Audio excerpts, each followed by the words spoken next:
The desert night was a cold, merciless thing, and Jesse Cole felt every grain of sand against his blood-slicked skin as he lay staring up at the bruised sky. His breath came in ragged bursts, each one catching on the pain clawing through his side. 5 stab wounds. 5 deliberate thrusts. He'd always figured death would come quick, maybe from a bullet he didn't see coming, not from a knife slipping between his ribs like it belonged there. Around him, echoes of distant war cries rippled through the canyons, sharp and furious, like wolves circling a dying animal. As the stars blurred, his mind drifted, not to prayers or regrets, but to the winding trail that had led him here. Jesse had never belonged anywhere for long. Born between 2 worlds, Irish father, Mexican mother, he carried the look of a man nobody claimed. Ranch hands sneered, drifters mocked, lawmen eyed him like trouble before he ever opened his mouth. When his younger brother Daniel was gunned down by outlaws posing as deputies, Jesse stopped pretending the world had room for kindness. He became a bounty hunter, chasing men for coin, chasing ghosts for peace. Neither ever stayed long. He'd told himself 1,000 times that feelings got you killed. And yet, a single glance in Dry Creek had undone years of hard resolve.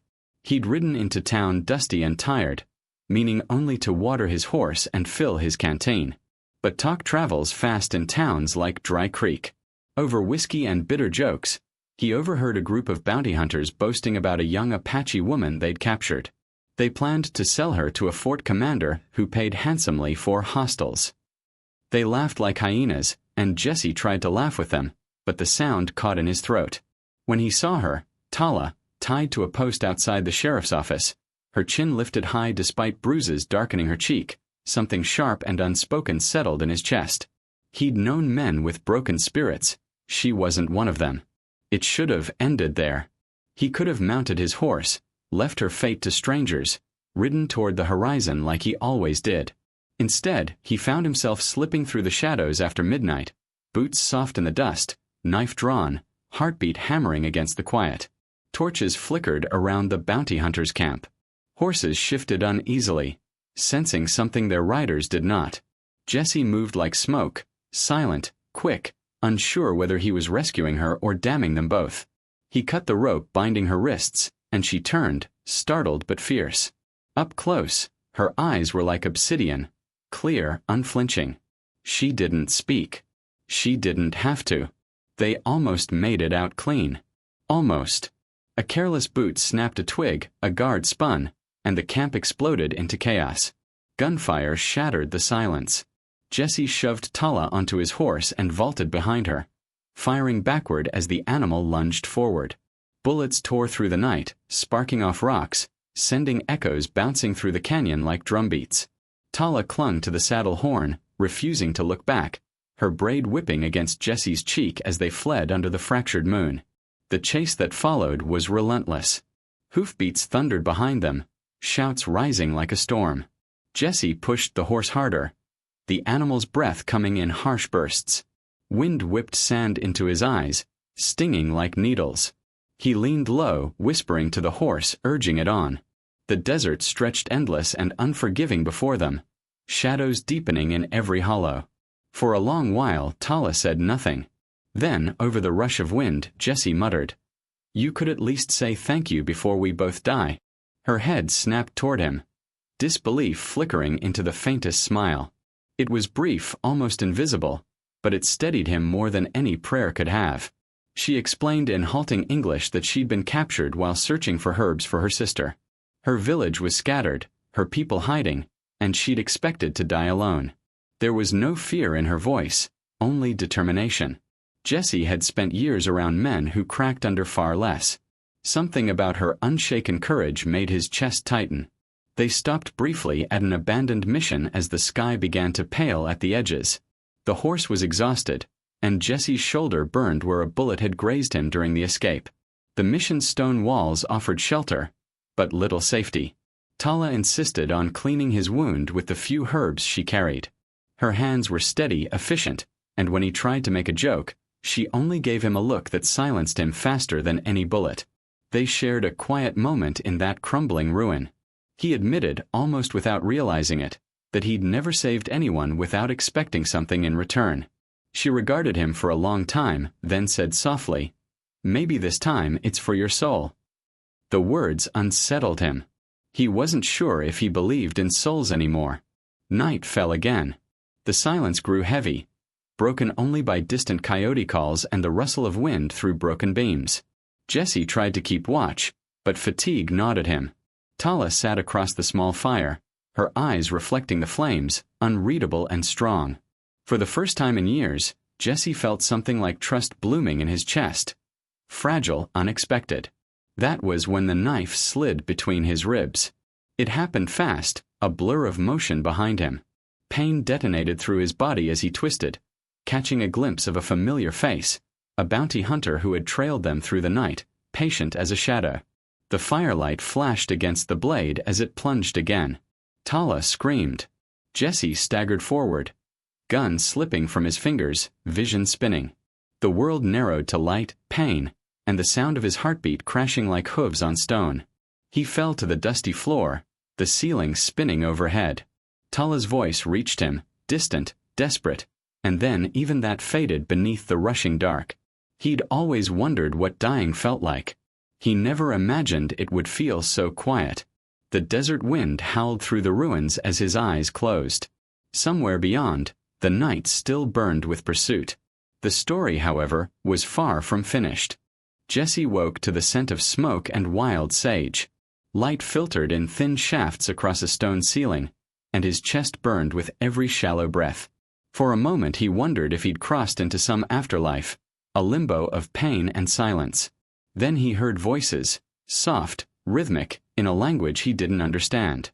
He forced his eyes open and blinked against the blur. 3 women stood at the mouth of the cave, their figures framed by the pale dawn.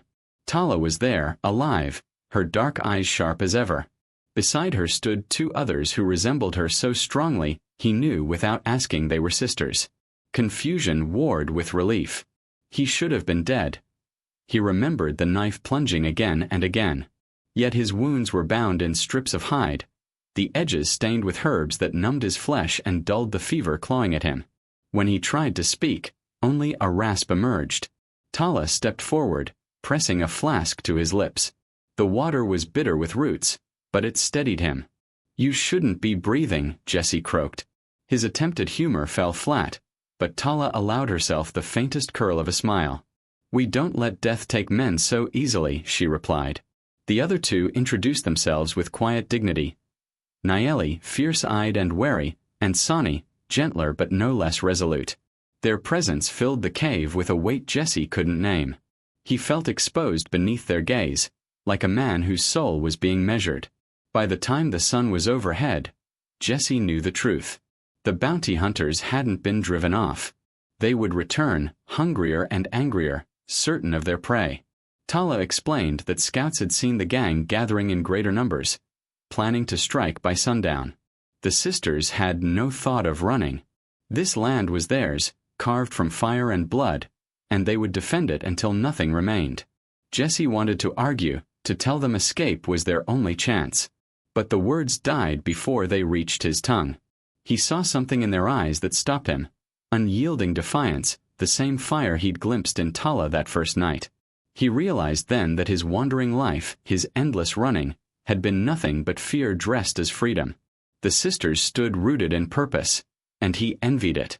Despite his wounds, he insisted on fighting beside them. They accepted without question, though Nayeli watched him with suspicion, as if measuring how much he could truly be trusted. He cleaned his revolver with trembling fingers, wincing at the sting in his arm. Tala worked beside him, sharpening knives with slow precision. Sani laid snares among the rocks outside the cave, her hands moving like a dancer's, swift and sure. Their movements were silent, deliberate, each gesture carrying the weight of generations. The hours before dusk stretched thin.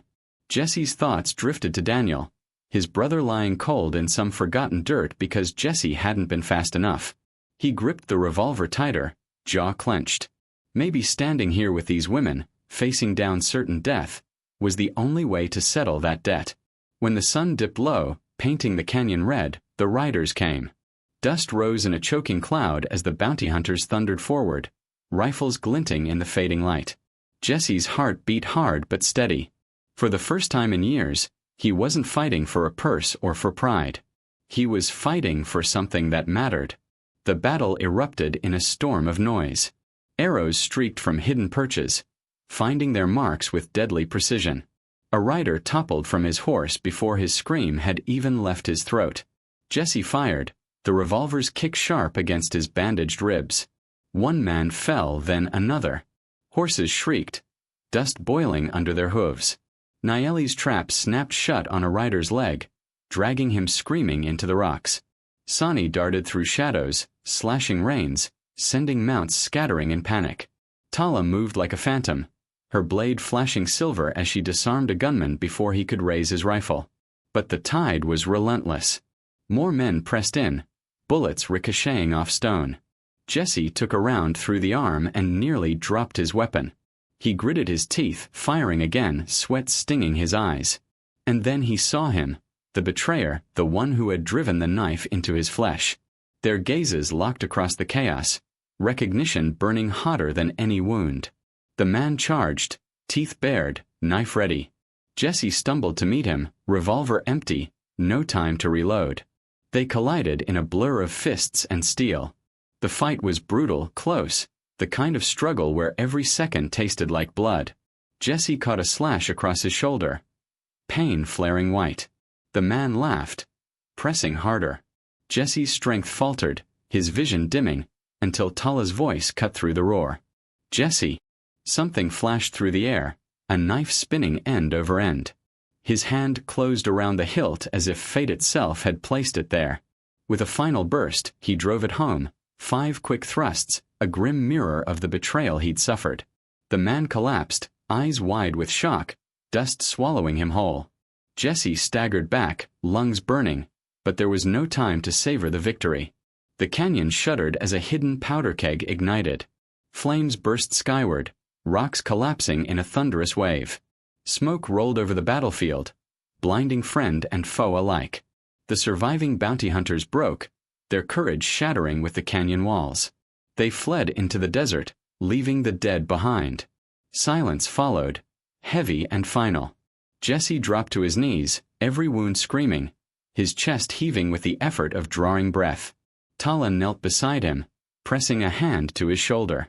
Her eyes were softer now, no less strong, but touched with something new, recognition, perhaps even gratitude. When dawn broke the next morning, Jesse still breathed. He had expected to ride away once he healed, to vanish into the horizon as always. But when he saw the sisters working side by side, rebuilding what had been broken, he felt a weight shift inside him. For once, there was no pull to leave. He buried his brother's locket beneath a tree in the canyon, whispering words he hadn't spoken in years. It was not forgiveness, but it was peace. That evening, as firelight flickered across the stone walls, Tala sat near him, quiet and steady. Jesse half smiled, exhaustion carving lines across his face. "Guess I finally found a place where luck don't hate me." She didn't laugh, but her eyes said enough. The desert wind moved through the canyon, carrying with it the scent of ash and sage. Jesse leaned back, letting the sound fill him. He had walked into this land a hollow man, stabbed and broken. He remained scarred, yes, but not empty. Not anymore. And somewhere deep within, he knew the story was not yet done.